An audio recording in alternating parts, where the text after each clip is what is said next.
Good evening.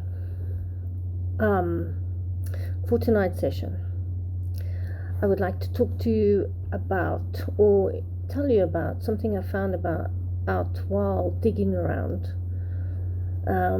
doing research, figuring out why people are homeless. And I came across an Act of Parliament that was written in 1824. Yes, 1824. That actually, taken in a nutshell, criminalizes the fact that you're homeless. And if they find you as a vagrant or begging or homeless, no abode, don't own anything, they can actually lock you up. And that still works today. It's in effect today. So if you were kicked out of your house and you had basically nowhere to go, and you plonked yourself on a sidewalk and put a cup out and asked for help, you would be a criminal, and they would be allowed to lock you up or to move you along. And so obviously they don't do that to everybody, because they've got nowhere to put the people, and for many other reasons. But this is something they could use as an excuse or as a reason if you were making a fuss. If you were drunk, they would just say you're vagrant and they lock you up. So this really intrigued me, the fact that if you have nothing, then you are in effect a criminal without actually doing anything criminal, just by the state of being in that way. And that might not even be your fault. That made me think, why? Because if the earth belongs to everyone, and in many cultures they feel that the earth is your mother and she looks after you, surely you're not a criminal if you don't have anywhere to go, if you are part of an itinerant population.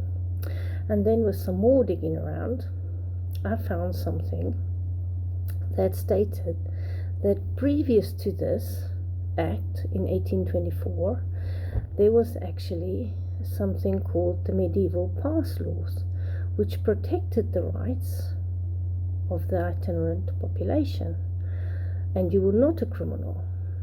But it's very difficult to find exactly the wording for this pass law, and I've looked everywhere, and I'm still looking. But I do know it's knitted in to the common law, which becomes very complicated. It's very interwoven, but so interesting. And then I was thinking about why, if with the medieval common law you're not a criminal, why? And it's partly because of the feudal system. So if you had nowhere to go, you would go and sign yourself over, and the contracts weren't easy. You would sign yourself over to a feudal lord, and you would then work for him and live on his property, so you weren't homeless. And then I was thinking about what brought about the fact that they needed an act of parliament. What was the actual problem? And some more digging around. It's after the Napoleonic Wars and the Battle of Waterloo, etc., the Navy and the Army were reducing the size of the armies, or the fighting forces. So you had this soldiers coming back from war, and then even after the Second World War there was an issue about no work. Where do these people go? What can they do? They're often damaged. How do you now support them? You no longer need them to fight. What do you do with them? So you had those people. And then for economic reasons, you had immigrants coming in from Ireland and Scotland. So in Ireland and Scotland, there were other economic causes carrying on, which I won't go into now because it just becomes so complicated to actually just draw it down to a fine point is what is causing this problem. And so this Act of Parliament was passed because they felt that the constabulary, or what did they call them? They called them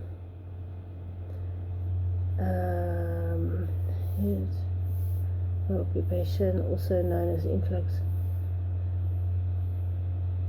The parish constables, the politicians of the House of Commons were really concerned that the parish constables were not able to deal with this vagrancy problem, not able to figure out what to do with these people, so they made them criminals. Because once you put somebody outside of the law, then you're allowed to act in a manner that is not always good for these people. So that brings to mind the fact that even today they can act on this, and there is a time where with the modern they actually arrested 3 men for taking food that Waitrose or Sainsbury's had chucked out into a skip. Nobody wanted it. The guys worked up, homeless, no jobs, took it out of the skip. It's going to go into landfill anyway, and they ate it, and they were arrested. I'm going to talk about that more later. And so the more and more I delve into the situation or this problem, the more and more complex it becomes, which makes it interesting, which makes me wonder, how far is this going to go? I hope you had an enormously wonderful Christmas, and I'm wishing you a happy new year, and I hope to speak to you again soon.